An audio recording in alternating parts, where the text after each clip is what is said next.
Today, we are diving into one of the biggest economic stories happening anywhere on the planet right now, and that's the incredible, almost unbelievable rise of the Indian economy. We're going to peel back the layers and look at the powerful engine that's really driving this whole transformation. So, let's dive right in. You know, it's a massive question, right? How does a country actually pull this off? It's not just about putting up big growth numbers year after year. It's about building the fundamental machinery that makes all of that growth even possible in the first place.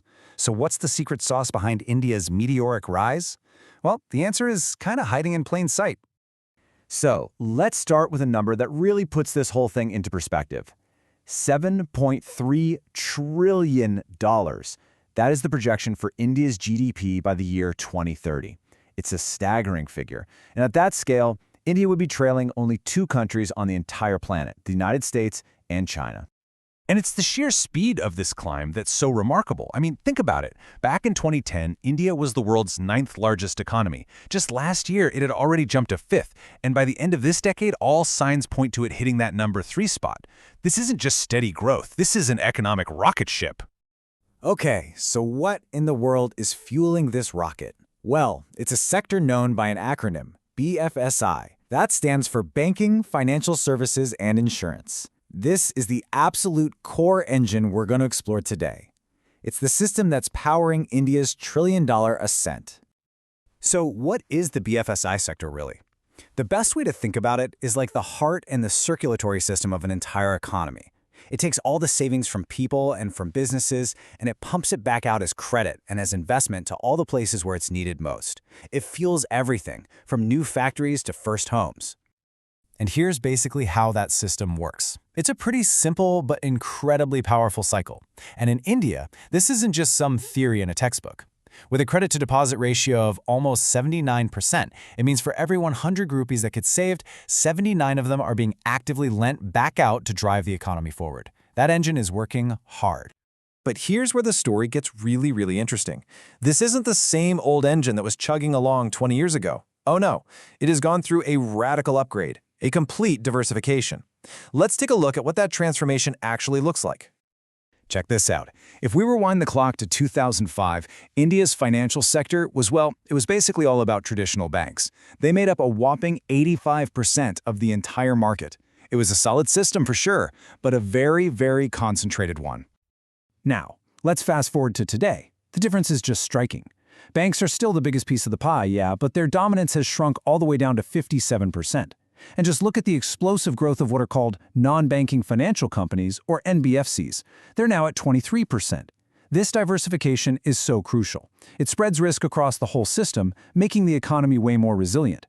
It's like building a structure with multiple strong pillars instead of just one. And all that diversification came with some absolutely mind-boggling growth. The entire sector's market value surged, get this, over 50 times in just 2 decades. This isn't just a small change, it's a full-blown revolution. It reflects this massive wave of reform, formalization, and of course, a huge boost in investor confidence. And you know what? This engine isn't just bigger and more diverse, it's also a heck of a lot healthier. The percentage of bad loans, what the experts call gross non-performing assets, has been more than cut in half in just a few years. Think of these bad loans as clogs in the economic plumbing. With fewer clogs, the core of the entire system is just stronger and more stable than it has ever been. So, we've seen how far this engine has come. It's bigger, it's more diverse, it's healthier. But what's going to keep it running at full speed? Well, let's look at the powerful megatrends that are basically pumping fuel into this thing for the future. It really boils down to 3 unstoppable forces that are at play here. First, you've got a digital revolution that is completely changing how every single transaction happens. Second, you have this incredible demographic dividend from a young, ambitious population. And third, there's this historic push for what's called financial inclusion. To really get a handle on the scale of digitalization, just look at UPI. That's India's Unified Payments Interface. It's this instant, mobile-first payment system that has just completely rewritten the rules for how money moves in the country. In just 4 years, the value of transactions flowing through it has multiplied by 5. It's incredible.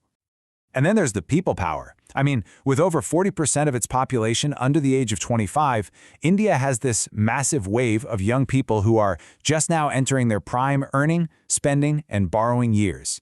This creates this incredible Built-in, long-term demand for everything from home loans to investment products. And finally, there's inclusion. This program called John Donne has brought over 500 million, that's billion with a B, people into the formal banking system, and for many of them, it was for the very first time. Now, this doesn't just change individual lives, it dramatically expands the entire potential market for every kind of financial service you can imagine.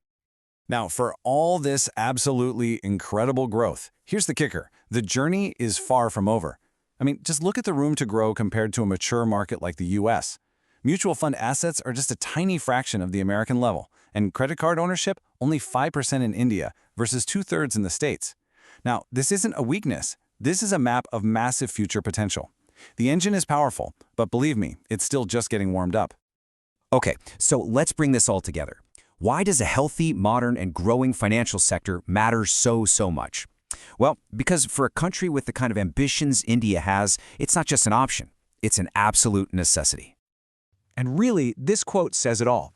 Every single road to becoming a global economic superpower, all the projections we just looked at, all the ambitions, they all run directly through a strong and stable financial system.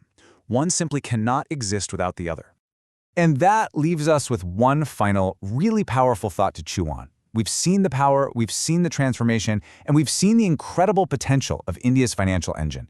So the real question now is, as it continues to fire on all cylinders, how will its force reshape not just India, but the entire economic world that all of us live in? Thanks so much for joining me.